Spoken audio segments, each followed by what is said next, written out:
Good morning students. आज अपने standard 4th चौथा धोरण में इंग्लिश में स्वाध्याय पोथी यूनिट 1 एमा पेज नंबर 24 खोलीशु। स्वाध्याय पोथी में पेज नंबर 24 खोलीशु। बराबर। हवे पेज नंबर 24 पर आपेलू छे व्हाट इज इट। आज आपणे सेना विषे शीखवानुं छे व्हाट इज इट। पहलू तो शुं छे व्हाट। हवे व्हाट नो स्पेलिंग शुं छे WHAT। व्हाट WHAT प्रथम अक्षर WH छे એટલે આ પ્રશ્ન આ ક્વેશ્ચન WH ક્વેશ્ચન કહેવાશે। હવે વ્હાટ નો अर्थ સૌ પ્રથમ તો આપણે પહેલા તેનો अर्थ શીખીશું। તો व्हाट નો अर्थ व्हाट मीन्स शू। व्हाट નો अर्थ શું થશે शू। व्हाट એટલે शू। હવે व्हाट નો ઉપયોગ ક્યારે કરવો, व्हाट કયા પ્રશ્નને व्हाट થી પૂછવો તે આજે આપણે સમજીશું। બરાબર। જ્યારે આપણે કોઈ વસ્તુ, પ્રાણી, પક્ષી, ફૂલ વિશે કંઈ જાણતા ના હોઈએ ત્યારે આપણે તેના વિશે જ્યારે પ્રશ્ન પૂછવો હોય ત્યારે આપણે व्हाट થી પ્રશ્ન પૂછીશું। એક વસ્તુ યાદ રાખવાની વિદ્યાર્થીઓ કે व्हाट થી પ્રશ્ન હંમેશા પ્રાણી, પક્ષી, જીવજંતુ, કળ, ફૂલ એના માટે જ થાય છે। કોઈ પણ વ્યક્તિ એટલે કે કોઈ પણ માણસ વિશે પ્રશ્ન પૂછવો હોય ત્યારે व्हाट નો ઉપયોગ થતો નથી। કોઈ પણ વ્યક્તિ વિશે પૂછવા માટે व्हाट વપરાય નહીં। બરાબર। તો અહીંયા ઉપયોગ।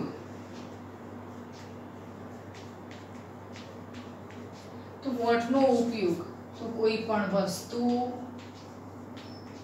પ્રાણી, પક્ષી, जीवजंतु,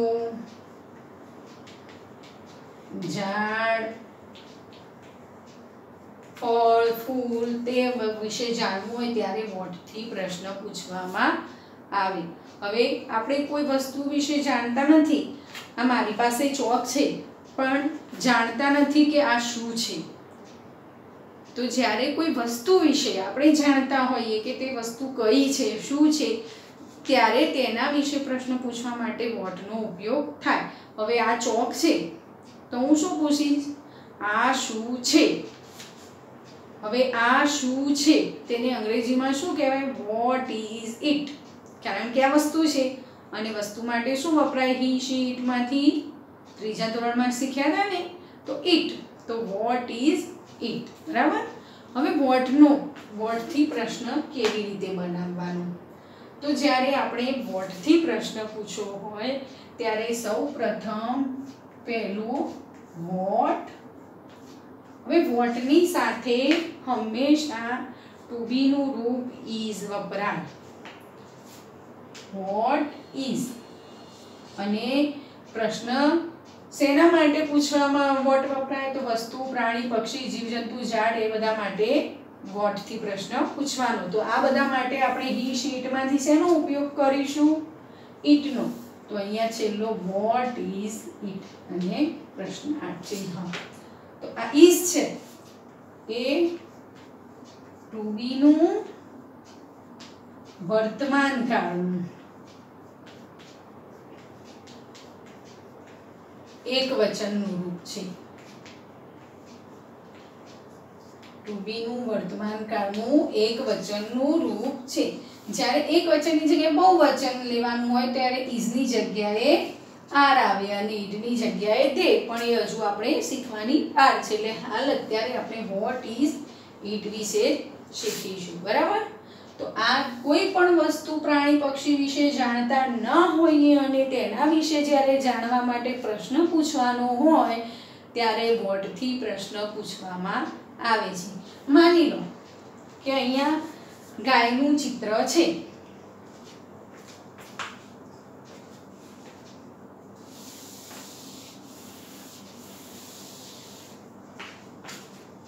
માની લો કે અહીંયા ગાયનું ચિત્ર આપેલું છે બોક્સમાં, બરાબર, COW કાઉ, અને પ્રશ્ન પૂછ્યો કે વોટ ઇઝ ઇટ. સામે અહીંયા ચિત્ર શેનું છે?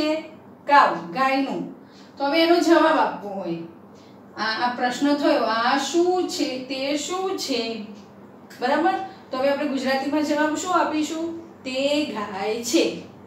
પણ આપણે અંગ્રેજીમાં જવાબ આપવાનો. તો કેવી રીતે આપીશું? તો સૌપ્રથમ તો તે જે સર્વનામ વપરાયું હોય, એટલે અહીંયા ગાય માટે શું વપરાયું છે? ઇટ.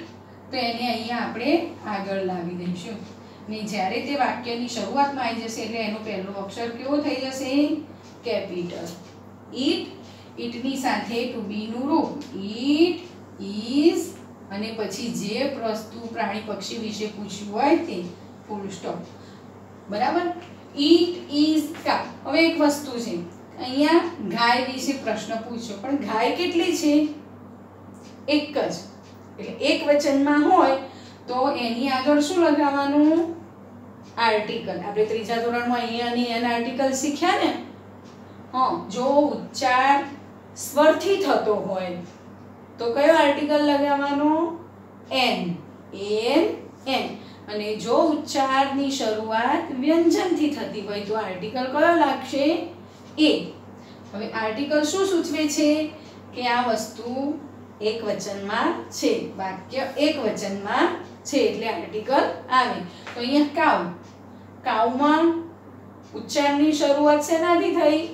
વ્યંજનથી. તો આર્ટિકલ કયો લાગશે? એ. ઇટ ઇઝ અ કાઉ.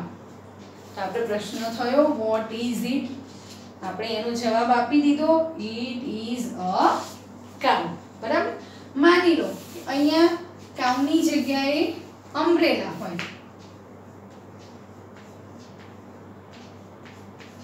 એટલે કે છત્રીનું ચિત્ર હોય અહીંયા, અને પ્રશ્ન પૂછ્યો હોય વોટ ઇઝ ઇટ, તો જવાબ કઈ રીતે આપવાનો? તો ઇટ આગળ આવી જશે. ઇટના પછી ટુ બી નું રૂપ ઇઝ. અહીંયા અમ્બ્રેલા. અમ્બ્રેલા છે તો અહીંયા પણ અમ્બ્રેલા. અમ્બ્રેલામાં ઉચ્ચારની શરૂઆત શેનાથી થઈ? સ્વરથી કે વ્યંજનથી? તો સ્વરથી. તો આગળ આર્ટિકલ કયો આવશે? An. It is an umbrella. તો હવે વિદ્યાર્થી તમે શીખી ગયા ને કે વોટ ઇઝ ઇટ થી પ્રશ્ન પૂછવામાં આવ્યો હોય ત્યારે તેનો જવાબ કઈ રીતે આપવાનો. હવે તમે તમારી સ્વાધ્યાય પોથીમાં પેજ નંબર 24 ખોલો. ખોલ્યું બધાએ? હવે હાથમાં પેન્સિલ રાખવાની બધાએ, બરાબર. હવે અહીંયા ચિત્રો આપ્યા છે. પ્રશ્ન નંબર 6. ચિત્રો જોઈ પ્રશ્નો વાંચી કૌંસમાંથી યોગ્ય ઉત્તર પસંદ કરી લખો. તો અહીંયા શું આપ્યું છે? અહીંયા ચિત્ર આપ્યું છે અને અહીંયા પ્રશ્ન આપ્યો છે. તો એ ચિત્ર જોઈને તમારે અહીંયા કૌંસમાંથી સાચો જવાબ શોધીને અહીંયા લખવાનો. પણ અત્યારે આપણે શું કરીશું? તો સાચા જવાબ નીચે ફક્ત પેન્સિલથી અંડરલાઈન કરવાની અને પછી એ જવાબ તમારે તમારી સ્વાધ્યાય પોથીમાં લખવાનો. હવે પહેલું વોટ ઇઝ ઇટ, તો ચિત્ર શેનું છે? બોલનું. તો તમે જવાબ શું લખશો? ઇટ ઇઝ અ બોલ. તો એની નીચે અંડરલાઈન. હવે 2 વોટ ઇઝ ઇટ, ચિત્ર શેનું છે? પેનનું. તો જવાબ શું આવશે? It is a pen. હવે 3 નંબર ચિત્ર શેનું છે? ચેર, ખુરશી. હવે પ્રશ્ન છે વોટ ઇઝ ઇટ, તો આન્સર છે કૌંસમાં 2. પહેલું છે ઇટ ઇઝ અ ટેબલ. તો ટેબલ છે ના નથી, અને બીજો છે ઇટ ઇઝ અ ચેર. તો ચેર નીચે અંડરલાઈન. હવે 4 નંબર વોટ ઇઝ ઇટ, તો જવાબ શું આવશે? ટેબલનું ચિત્ર છે તો ઇટ ઇઝ અ ટેબલ. તો તમારે સ્વાધ્યાય પોથીમાં પેજ નંબર 24, 25 અને 26 અહીંયા સુધી તમારી જાતે સાચા જવાબો શોધીને લખવાના. ચિત્ર જોવાનું અને એના પરથી કૌંસમાંથી સાચો જવાબ શોધી લખવાનો. આગળ હું આ પેજના તમને PDF મોકલીશ, તમારે તેમાં ચેક કરી લેવાના, બરાબર, અને ભૂલ હોય તો સુધારી લેવી.